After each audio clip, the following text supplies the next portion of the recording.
Hello বন্ধুগণ, আজকে আমার স্বামী বাজারে যে একটা লোকাল মুরগি নিয়ে এসে আমি কইছি একটু করে চাল কুমড়া আনবা। আজকে আমি চাল কুমড়া দিয়ে মুরগির মাংস রান্ধব। চাল কুমড়াটা ডুমো ডুমো করে কাইটা লবণ মাইখা রাখছি, আর ওইখানে আদা রসুন বাটা, লঙ্কা বাটা, আর ওইখানে গরম মশলা বাটা করে রাখছি। অল্প আলুও দিব, আমার ছেলে তো চাল কুমড়া খাবো না। এইদিকে মুরগির মাংসটা ভালো করে ধুয়ে রাখা হয়েছে। ওইদিকে অল্প আমি ধনিয়া পাতা কুচিয়ে রাখছি, আর গোটা রসুন অল্প দিব, ভালো লাগে খাইতে। গইলেই যায়, তাও ভালো লাগে খাইতে। এখন আমি রান্নাটা শুরু করব। উনানটা ধরায় নিলাম, কড়াই চাপায় দিছি, এখানে আমি তেল দিয়া দিলাম। তেল আমি একটু কমই দিলাম, এই রান্নাটাতে একটু কম তেল দিলেই হয়, এটা মানে একদম লাইট হয়। তারপরে আমি জিরা দিয়া দিলাম, জিরা দিয়া পেঁয়াজ দিয়ে দিলাম। টমেটো না দিলেও হয়, কেননা চাল কুমড়ার টকটকটা ওঠে, তো এটা একটা বুড়া চাল কুমড়াগুলো থাকে যে, ওগুলো দিয়ে বানানো, না দিলেও হয়। তো 2-3 পিস ছিল, আমি কই দিয়া দিই, তোমরা না দিলে না দিতেও পারো।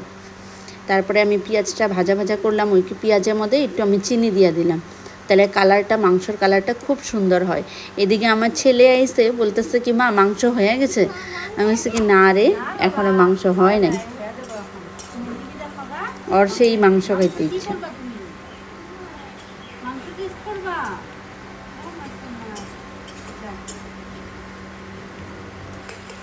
এদিকে আমি পেঁয়াজটা ভালো করে ভাজা ভাজা করে নিতেছি।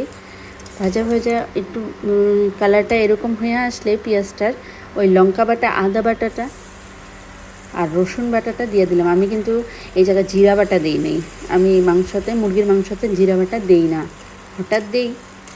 এখন আমি ভালো করে ভাজা ভাজা করে নেব, তেল বাইর হওয়া তুলি, তেল বাইর হওয়া তুলি দিয়ে এখন আমি স্বাদ মতো লবণ দিয়ে দেব। যে যতটুকু খাও, আমি একটু গরুর মতো বেশি লবণ খাই, এখন ঘরের মানুষগুলারও তাই করে ফেলেছি, বেশি লবণ খায়। এখন হলুদও দিয়ে দিলাম পরিমাণ মতো, যে যেরকম হলুদ খাও ওই হিসাবে দিবা। আমার ঘরে ভাঙানো হলুদ, তাই একটু আমি বেশি দিই। এখন আমি মশলাটার থেকে তেল ছেড়ে দিছে, এখন আমি মাংসটা দিয়ে দেব। মাংসটা আমি দিয়ে দিতেছি। আমার ভিডিওতে কিন্তু দেখবা মাঝখানে মাঝখানে কত কি আমি কি কথা কই, ওগুলো আবার মাইন্ড করো না। এখন আমি ভালো করে লাড়াচাড়া কইরা মাংসের গায়ে গায়ে মশলা ঢুকিয়ে দিই। তারপরে ভালো করে নাড়াচাড়া কইরা আমি এখন দিয়ে দিব আলু। আলুটা আমি কাঁচাই দিই, ভাজি না গো, ওই ভাজাভাজির সময়ও নাই, ভাজি না। তারপরে আমি ঢাকা উঠাইয়া, ঢাকা দিয়ে দিছিলাম, ঢাকা উঠাইয়া এখন আরেকটু নাড়াচাড়া করে নিব ভালো করে। লোকাল মুরগি না হইতে সময় লাগে, ব্রয়লারটা হয়ে যায়। এখানে আমি চাল কুমড়াটা তো লবণ দিয়ে মাইখা রাখছিলাম, এর জন্য আবার আমি চাল কুমড়াটা ধুয়ে নিতেছি, জানি ওইখানেও লবণ দিছি, এইটার লবণটাও যদি ঢুকে, আর চিপা চিপা রাখতেছি, জানি চাল কুমড়া তো এমনিও মাংসতে দিলে জল ছাড়বই, তাও আমি চিপা চিপা নিতেছি। তারপরে আমি মাংসতে দিব চাল কুমড়াটা, ভালো করে চিপা নিবা, দিলে খুব টেস্টি হয় এই রান্নাটা খাইতে।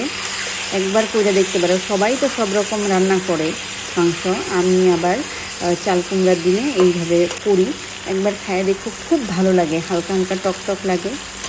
এবার আমি চাল কুমড়াটা দিয়ে দিলাম, চাল কুমড়াটা একটু পরে দিলাম, আর চাল কুমড়াটা বেশ বড় বড় করে কাটছি, যেন গইলা না যায়, কামড়ায় খাওয়া যায়, মুখে পড়ে, খুব ভালো লাগে। অনেকে এখন ভাববা মাংসের থেকে তো সবজি বেশি, কিন্তু এটা তো এইটাই মানে স্বাদ আর কি।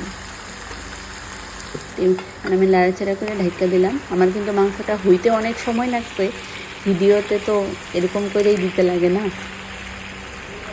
আমি অনেকক্ষণ ধরে বসে আসছিলাম, রান্না লাড়ালাড়ি করতেই আসছিলাম, এদিকে আগুনটা বেশি হয়ে যেতেছিল, বারে বারে কমাইছিলাম। এখন আমি আবার ঢাকা উঠে লাড়ায় দিনে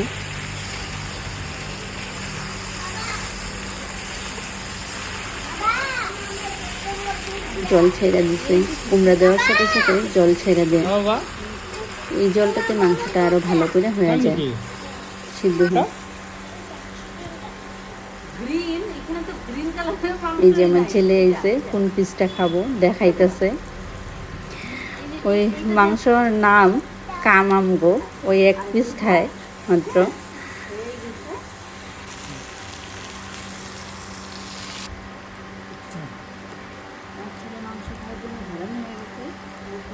আমার ছেলের কষানি দিয়ে দিলাম একটু।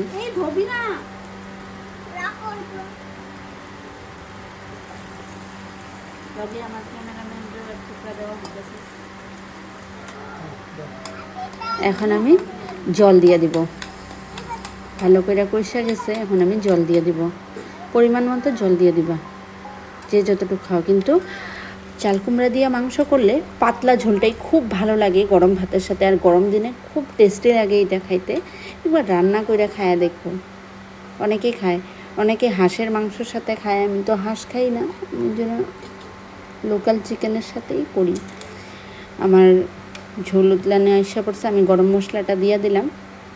গরম মশলাটা একটু আমি আগেই দিই। অনেকে দেয় যে নামানোর আগে আগে গরম মশলা দেয়, জানি গন্ধটা থাকে। আমি একটু আগে, অনেক আগেই দিই, জানি ঢুকে সবজিতে গরম মশলার সেন্টটা, সবজি হোক মাংসই হোক। এখন আমি ধনিয়া পাতা দিয়ে আর বেশি টাইম আমি উতলামো না, নামায় ফেলামো, জানি সেন্টটা থাকে ধনিয়া পাতার। গরম মশলা না দিলে, ধনিয়া পাতা না দিলেও হয় দিলে, কিন্তু তাও আমি ধনিয়া পাতাও দিই, গরম মশলাও দিই, ভাল লাগে। এখন আমি নামায় ফেলাইলাম মাংসটা। দেখো তো কালারটা কি সুন্দর হচ্ছে না? আর উনানের রান্না যতই খুব ভালো লাগে। কে কে খাবা আইসা পড়ে আমার বাড়িতে। টাটা।